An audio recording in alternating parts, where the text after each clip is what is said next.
नमस्कार, मेरा नाम धीरज यादव। आप देख रहे हैं अब तक न्यूज़। आज मेरी उपस्थिति जौनपुर ज़िले में है। हमारे साथ खास बातचीत करने के लिए समाजवादी पार्टी के वरिष्ठ नेता डॉक्टर अमित यादव जी हैं। आइए इनसे चुनाव के बारे में कुछ पूछते हैं कि इसका माहौल कितना है जौनपुर ज़िले में। सबसे पहले भैया, हमारे चैनल में आपका बहुत बहुत स्वागत है। धन्यवाद और आपके सभी दर्शकों को मेरा नमस्कार। भैया, पहला सवाल मेरा ये रहेगा कि समाजवादी पार्टी 2024 में किन किन मुद्दों को लेकर उतरी है?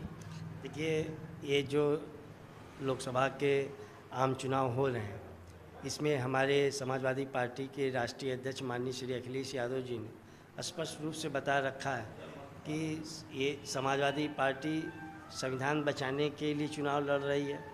जो बाबा साहब ने इस देश के लिए जो संविधान बनाया था, आज जब भारतीय जनता पार्टी की ये जो मोदी सरकार है उस संविधान को तहस नहस करने का कार्य कर रही है, तो वहाँ हमारी समाजवादी पार्टी उस संविधान को बचाने का काम करेगी। साथ ही साथ इस देश का लोकतंत्र खतरे में है, उस लोकतंत्र को बचाने के लिए समाजवादी पार्टी काम करने का काम करेगी। जो जौनपुर की लोकसभा की दोनों सीटें, आपको क्या लगता है किसके खाते में जाने वाली है?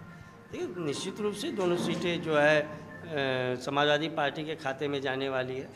आज पूरा जो ज़िला है, आप देखिए, सब जो जनता है वो भारतीय जनता पार्टी के शासन से नाराज़ हो चुकी है। अभी आप कुछ दिन पहले इलेक्टोरल बॉन्ड का मामला खुला, जहाँ पे एक पता चला कि कोरोना काल में जो कंपनी वैक्सीन बनाने का काम कर रही थी, भारतीय जनता पार्टी की सरकार ने उससे चंदा लेने का काम किया। मोदी सरकार जो जनता में कह रही थी कि हम आपको मुफ्त में वैक्सीन देने का काम कर रहे हैं, अभी यूके की कोर्ट से ये वहाँ पे जो वैक्सीन बनाने वाली कंपनी है, यूके की कोर्ट में उसने स्वीकार किया कि ये जो वैक्सीन है इसके कारण खून थक्का जम रहा है, लोगों में हार्ट अटैक की जो है दिक्कतें ज़्यादा आ रही हैं। लेकिन इन सारी जब घटनाओं को हम एक साथ जोड़कर देखते हैं तो मुझे लगता है कि वास्तव में जो नरेंद्र मोदी जी ने कहा था कि आपदा में अवसर तलाश करना चाहिए, तो नरेंद्र मोदी जी ने आपदा में तलाशा है अपना। हमारे जो देश की जनता थी वो ऑक्सीजन के लिए तरसती रही, मरती रही, घाटों पे लंबी लाइनें अंतिम संस्कार करने वालों की लगी रही। और जब हम इस कोरोना के जो काल था उससे जब हम उभर कर आगे आए, हमने बहुत सारे अपने नौजवान साथियों को खोया है, जिन सोशल मीडिया में अक्सर आप देखते रहते हैं कि हार्ट अटैक आने से मौत हो रही है, तमाम कम उम्र के नौजवानों की मौत हुई। तो ये बहुत ही दुखद है और आज जनता मोदी सरकार से ऊब चुकी है और इनके जो जुमलेबाजी थी और इनकी जो कुव्यवस्था थी। आप देखो, कोरोना के समय अस्पतालों में कहीं दवा नहीं मिल रही थी, लोग इलाज के लिए दर दर भटक रहे थे, लेकिन मोदी जी ने चूँकि गोदी मीडिया को मैनेज कर रखा था, कुछ लोगों को अपने प्रभाव में ले रखा था और वो जनता को गुमराह करने का प्रयास करते रहे। आज जनता जाग गई है और इनको करारा जवाब देने जा रही है। पूरे उत्तर प्रदेश में, पूरे देश में आज इंडिया गठबंधन की जीत होने जा रही है। लेकिन तो बीजेपी मोदी सरकार तो कर रही कि 400 पार। नहीं, ये तो उनका अपना एक तरीका है। वो तो 2014 में 15 लाख भी पहुंचा रहे थे खातों में। वो बुलेट ट्रेन भी चलाने की बातें कर रहे थे। वो सुभाष चंद्र बोस जी की फाइलें खोलने की बात कर रहे थे। वो पक्का मकान दिलवाने की बात कर रहे थे। वो हर घर में नल जल की व्यवस्था करने की बात कर रहे थे। तो ये तो बात भारतीय जनता पार्टी के लोग बस बातें कर सकते हैं, बातें करने के अलावा उनके पास कोई काम नहीं है।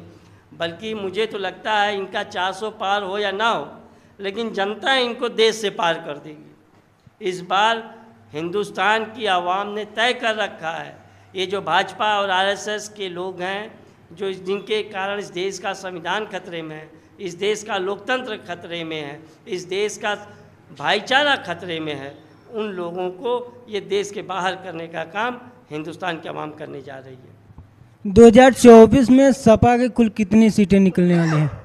देखिए, जहाँ तक तो मुझे लग रहा है उत्तर प्रदेश की अगर अंदर बात करें तो 100% सीटें समाजवादी पार्टी जीतने जा रही है। जिस प्रकार से मायावती मुस्लिम कैंडिडेट को उतार रहे हैं, क्या लगता है इंडिया गठबंधन पर कितना असर पड़ेगा? ये इंडिया गठबंधन का कोई असर पड़ने वाला नहीं है। और हम चुनाव से पहले समाजवादी पार्टी ने पीडीए की बात की।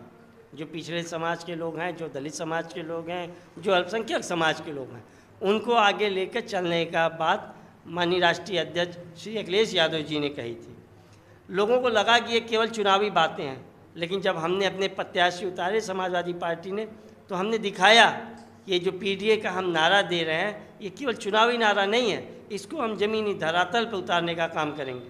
और आज सारे लोग, अल्पसंख्यक समाज के लोग बहुत ही जागरूक हैं, शिक्षित हैं, उन्होंने समझा है, वो देख रहे हैं कि आज उनके ऊपर जो भारतीय जनता पार्टी की जो मोदी और सरकार है, जो योगी सरकार है, जो बुलडोजर कानून लाते हैं, ये जो उत्तर प्रदेश के युवाओं को विकलांग बनाओ की योजना चला रखी थी उत्तर भाजपा के सरकार ने, इसके खिलाफ इनकी नाराज़गी है। और ये जानते हैं कि भारतीय जनता पार्टी से केवल लड़ाई लड़ पाएगा तो इंडिया गठबंधन लड़ पाएगा। उत्तर प्रदेश में माननीय श्री अखिलेश यादव जी के नेतृत्व में जो इंडिया गठबंधन है, अल्पसंख्यक समाज के लोग उसकी जीत सुनिश्चित करने का काम करेंगे। लेकिन नरेंद्र मोदी जी कह रहे हैं जनता मेरे परिवार है। नहीं, नरेंद्र मोदी जी के तो परिवार में ब्रिजभूषण शरण सिंह हैं। नरेंद्र मोदी जी के परिवार में वो जो बीएचयू के अंदर गैंगरेप के आरोपी हैं, वो सब जो नरेंद्र मोदी जी के परिवार के लोग हैं। वो जो साउथ में रेवन्ना था, जिसकी 2000 सेक्स स्कैंडल की सीडियाँ बरामद हुई, वो भी मोदी के परिवार का है। क्या जौनपुर के सीट पर धनंजय टक्कर सपा प्रत्याशी को देंगे? यह कोई सवाल ही नहीं पैदा होता है। देखिए, समाजवाद का जो आवाज़ है, वहाँ पे सामंती लोगों की कोई भी जगह नहीं है। और आज जो है हम सब लोग एकजुट होकर समाजवाद की बात बुलंद कर रहे हैं। आइए, जो वर्तमान में बहुजन समाज पार्टी की प्रत्याशी हैं, वो जिला पंचायत सदस्य भी रह चुकी हैं, तो इनको तो पता, दलितों के बस्तियों में प्रचार करने से जाने से पहले बताना चाहिए कि इन्होंने कितने लोगों को जिला पंचायत में, ठेकेदार में कितने दलितों को काम दिया है, कितने दलित बस्तियों के अंदर जिला पंचायत से काम हुआ है। तो ये लोग भेदभाव फैलाने वाले हैं। ये पूर्व में भी बहुजन समाज पार्टी से सांसद रह चुके हैं, और जब ये सांसद थे, दलितों की ताकत को लेकर, बहन जी मायावती जी की ताकत को लेकर बहुजन समाज पार्टी की सरकार में इन्होंने केवल अपनी जात के लोगों को ब्लॉकों में बनाने का काम किया। हमारे चैनल पर जुड़ने के लिए बहुत बहुत धन्यवाद। धन्यवाद।